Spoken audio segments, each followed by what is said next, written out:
Well, I can tell you, Senator Rubio, or actually now Secretary of State Rubio, recently in a hearing on Capitol Hill said, quote, Iraqi officials have expressed interest in a closer relationship with the United States, and we've explained to them that the core of that is respect for the companies operating in Iraq and respect for Kurdish autonomy. That is powerful. I think the Trump administration and as expressed through Secretary of State Rubio recognizes that the Kurds and the Americans have many important interests in common. During my time there in Kurdistan, it was absolutely clear to me that the Kurds share our interest in free trade, in peace, in good neighborliness, in commerce, in prosperity, being good neighbors. Frankly, the Kurds are our best partners in that region, and it's in our interest, in the Americans' interest, to maintain that relationship and good economic ties between the United States and Kurdistan makes that more permanent.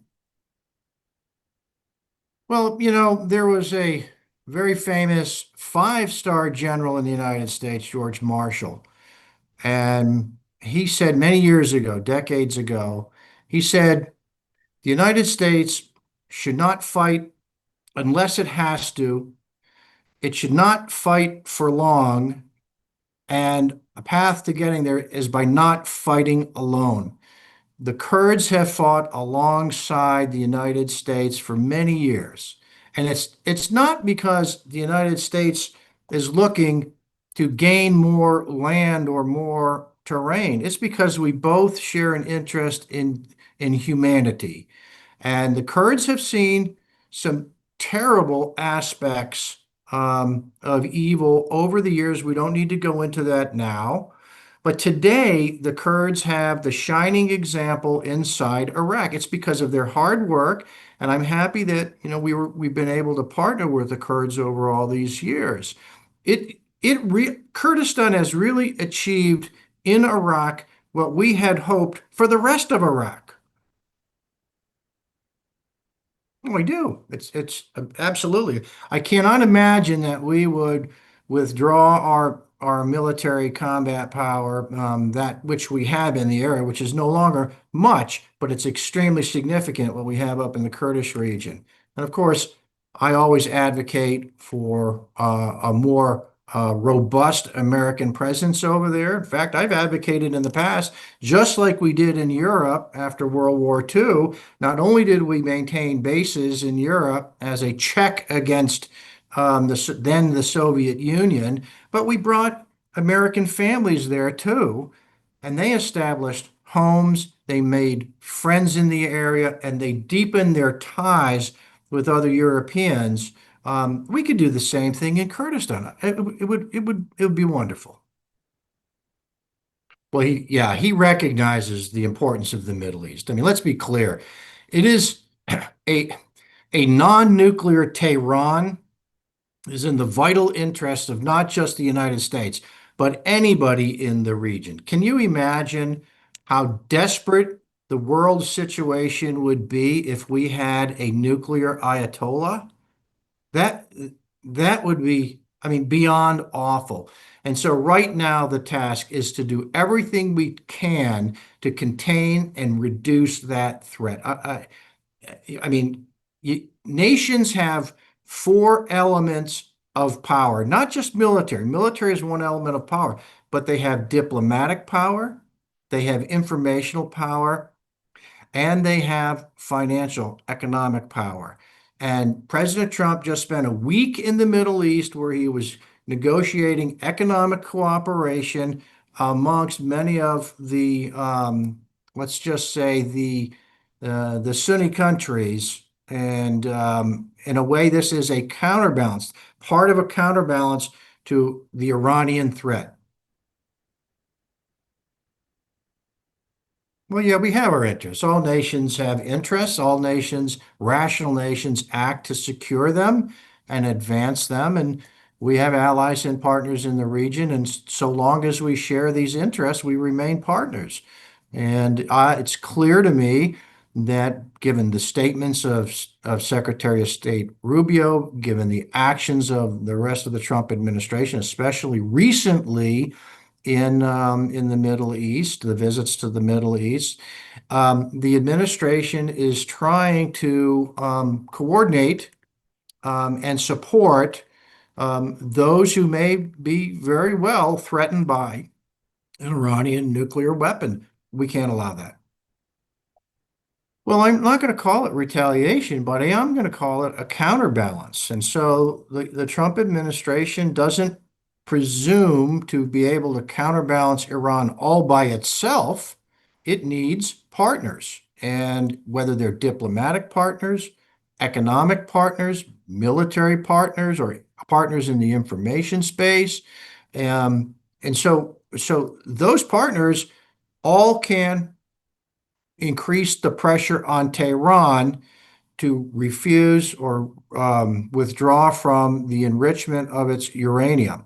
Frankly, I don't presume for a minute that any agreement with Tehran written on paper, whether it's a new nuclear agreement or not, is worth the paper it's written on. It is a worthless document, but I'll tell you how important it is in another light. President Trump will pursue this, perhaps a nuclear deal with Iran, but it's because he has to exhaust every peaceful option before considering a military option to stop the nuclearization of Tehran. Yeah, that was the first statement I made early in this broadcast. He's exactly right. In fact, I'm extremely pleased to see Secretary of State expressly mention support for Kurdish autonomy. I think it's in support of humanity, economy, economics, finance, prosperity, peace, military, everything. It's a bright future if we work together. And the deeper the economic stakes are between Kurdistan and the United States, the deeper the friendships are, the more likely we are to be able to achieve real effect in the Middle East. And we've got good partners in the Kurds, and we need to maintain and nurture that relationship with the Kurds. That is an excellent question. I don't know right now whether the agreement includes the export of Kurdish oil or the export of Kurdish gas.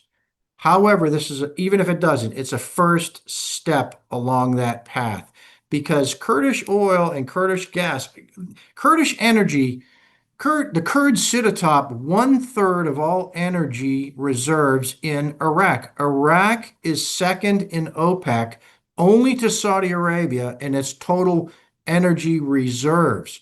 Those reserves, before the Russian invasion of Ukraine, Iraq provided roughly 7% of the energy, the oil used in the European Union.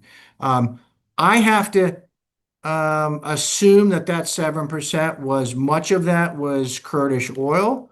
But the fact of the matter is, once Kurdish oil and Kurdish gas gets pumped out to the port of Ceyhan on the eastern Mediterranean of Turkey, it is geographically well situated to help the Europeans diversify away from Russian energy. And right now, the Europeans' import of Russian energy is down. They're only importing 10% of the oil they previously imported from Russia. They're only importing 40% of the gas they previously imported from Russia. But here's the problem. This is based on only a few new documents in Brussels, a new strategy to continue diversifying away from Russian energy. I don't know how strong a few papers in Brussels can be in the face of future low-cost Russian energy. So it's incumbent on the Kurds in the United States to help increase the supply of non-Russian energy reserves. And as an American who always hopes to see, a stronger response out of our European allies, I like to say this: stronger spines in Europe, in Brussels, begin with weaker or lighter wallets in Moscow. Well, I would ask the Kurds to be patient with us, because as we go through our various political cycles, just be patient. Just know that in the long run, many Americans know much more about our Kurdish partners today than they ever did before, and they're learning more about our great Kurdish partners every other day. This wasn't the case 20 years ago. It is the case today. And we need to continue to nurture those relationships with American friends, with American families, with American companies, and vice versa. We've got Americans who want to do business in Kurdistan. We have Americans who want to come to Kurdistan. In fact, I'm bringing a friend of mine with me in the near future to show him around in Kurdistan. And these types of things. There's no substitute for that kind of thing. Well, I hope so. And I think it has. It has in the past. In 1991, Kurdistan became a semi-autonomous region. And as it continued to develop, you may remember, it was very difficult to find any Iraqi army units in Kurdistan after Operation Iraqi Freedom. They weren't there. If they were there with the express permission of the Kurdish leadership. It was hard to find even an Iraqi flag flying. Kurdish was spoken everywhere. The ports of entry were controlled by Kurds. And I think there was even talk of a Kurdish passport at some time. It was wonderful. So the Kurds have been operating quite autonomously. However, unfortunately, in recent years, last 2 years, with the influence of Tehran has exercised its economic and diplomatic muscle and has constrained the Kurdish region. Tehran is trying to, and through Baghdad, is trying to choke the oxygen out of the Kurdistan region of Iraq. It's throttled, it's strangled its economic exports of oil. And it's been threatening the Kurdish region in various ways. There were rocket strikes and missile strikes over the last couple of years inside the peaceful Kurdish region. That's unacceptable.